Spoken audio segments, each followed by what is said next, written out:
that time, and he's ready to do it here. 30 minutes plus 2-lap motos. Let's see who gets the start. Looks like a great jump by Chad Reed. And oh, taking an immediate left-hand turn. What happened there? Reedy goes to the inside all alone. Got the start he needed. Now he's got to start from the rear. I cannot believe this guy's luck so far this season. Finished off Supercross so strong, and now he's struggling out here. And John Sebastian Waugh on a 250. James Stewart up in there in the top 3 on a 250. So these 450s a little bit overrated today. I'm surprised because the starting line is so deeply plowed. It's uphill. Actonville, Quebec, Canada. Jean-Sébastien Waugh, that's where he calls home. But I am surprised seeing 250s out front when all the talk has been, 450s. They need the horsepower uphill. I mean, that should be 450, but the 250 looks really good with first and third. Look at Ernesto Fonseca, the factory Honda rider, looks good. He finished 5th here, so he likes the fact he finished 5th here last year. He always seems to do well here at Mount Morris. And, James right now is just going, I got to get around these guys. I wouldn't be surprised if he started taking some crazy chances to get into the lead right here because he's still got a little bit of a gap on Ricky. If he can get around these guys, he might be able to build up a cushion and force Ricky into some pressure situation. Canadian Waugh in the lead. There's the Costa Rican Ernesto Fonseca, now living in the U.S. in second. Whoa, and almost going down as Waugh. Here comes the 259 and gets by both of them. David on the outside. And that's just heads up by James Stewart and not following. He could have been in the same line as JSR, and when he made that mistake, kind of get affected by it. But instead, like I said before, he never follows. He creates opportunities for himself. And speaking of opportunity, Ricky Carmichael he realizes James is getting away, and we'll see him go to town. Yes, sir. He's in 4th right now. The Makita Suzuki Oakley rider. Now he takes a dramatic outside line, and you talk about how they have to fight through that area. I mean, you do not have a rhythm. You just have the power. I mean, that is where all the weight training and everything really comes into play right there. Yeah, looks like Ricky's going to get that pass made. Beautiful. I haven't seen anyone step up over that in a little while. Man, you can see the desire from Ricky to get up there and challenge James Stewart, not let him build up a lead. Ricky understands. I'm sure he has enough people in his camp to know that, James is feeling pretty good about his first moto ride. Ricky's going to come out here and put a stop to that, I guarantee. He doesn't like anyone to get momentum. And we're setting it up. This is Ricky's chance not to win the overall, maybe lose a moto. A lot is on the line personally for Ricky Carmichael.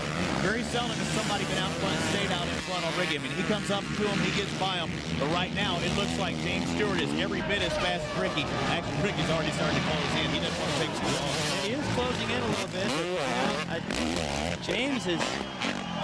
you got to hand it to him for just taking that 250 on an uphill start, putting himself into the lead and forcing Ricky to chase. The crowd is like, uh-oh, could this be James overall? Did he lay back the first moto and decide, I'll beat him in the next one and get the overall? It's certainly doable. That's the same corner he got swirly in the first moto. Just a little bit of a chance right there into that berm that time, but nothing to stop his momentum. See, he takes a little look over to the left, see Ricky coming into that corner. He's well aware of where Ricky is. David, the past few years, I got to be field reporter as well as play-by-play for some of these races. I never thought that someone could ride as fast as Ricky Carmichael until James come along. Let's talk about Ernesto. We'll get back to that in just a moment. Ernesto Fonseca trying to hold off Kevin Wyndham. K-Dub finished 3rd in that first moto.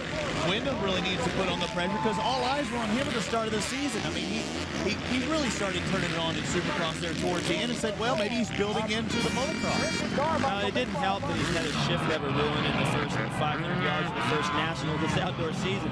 He's able to run Ricky's pace.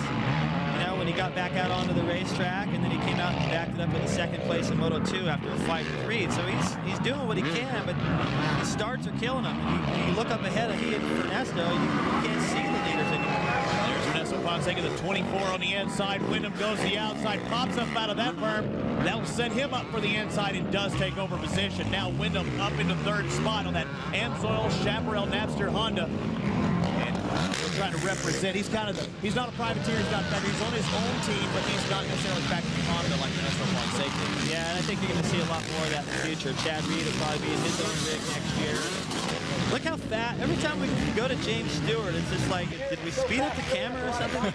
He's just, and you can hear him all the way around the racetrack too, but before is inching up. The point I was trying to make earlier is last year, especially year before that, I see James Stewart on a 125 do things that are unbelievable. I said, I don't think he can ride a 250 that way. He's showing us that he can, but can he keep it up that whole deal the entire race? And he shows he can at times. I mean,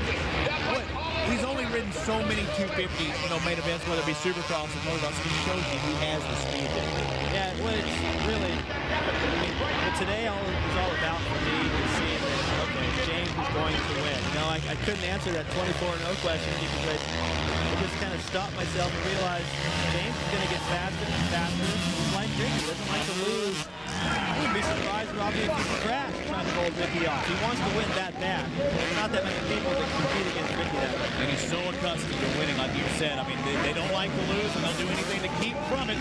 Ricky Carmichael is in second behind James Stewart. How many times have we said that? Carmichael in second in a Motocross National.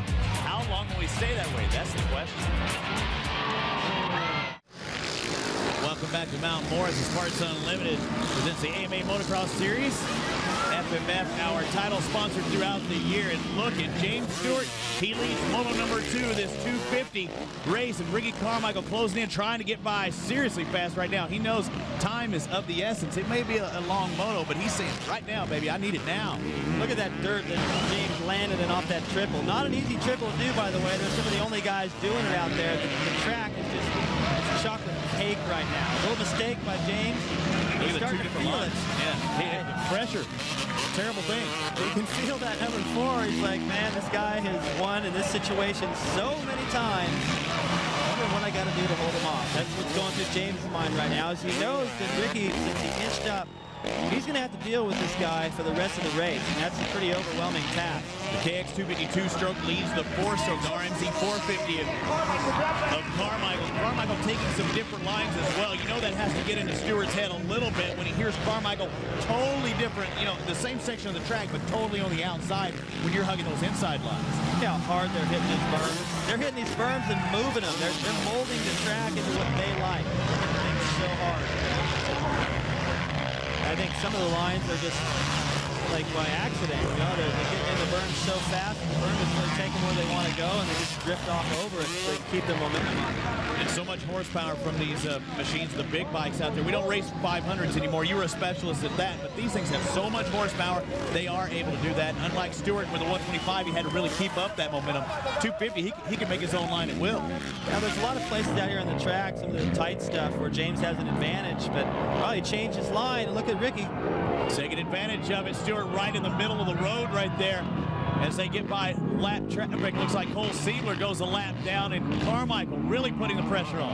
Yeah, and you know that you can tell because that last lap of the downhill, James had to alter his line. On the inside goes Carmichael again, trying to stick that yellow front fender up there, saying, I'm here, you better not make a bobble. Might not have been the fastest line that time, but just saying, hey, here I am. Look at this moto, too. Now, Ricky's starting to fly off those stair steps.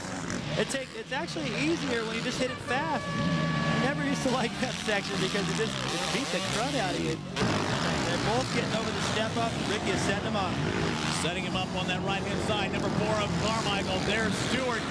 Stewart looks over. He shuts the door, but too late. Carmichael gets by, and now Stewart goes at it again.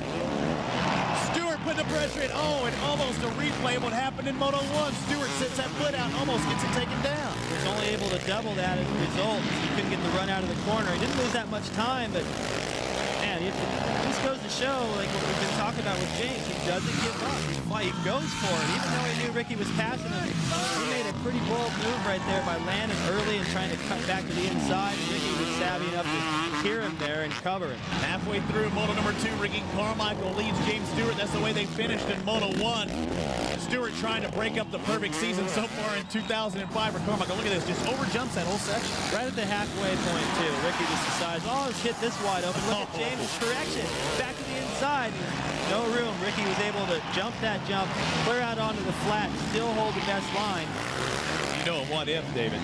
Watch James' foot right here. Boom. You know, that foot hit the ground and came up and smacked the swing arm. Smacked the rear end of the motorcycle. That's broken the foot. How about this ride by Chad Reed, the 22 Yamaha, works his way all the way into 10th. He's trying to get by Dowdy right now on the Moose Racing Suzuki out of Massachusetts. Seat bouncing that section. Reed, very impressive. He had the whole shot, and for some reason, to the left hand on a slight bend, he made it a sharp left.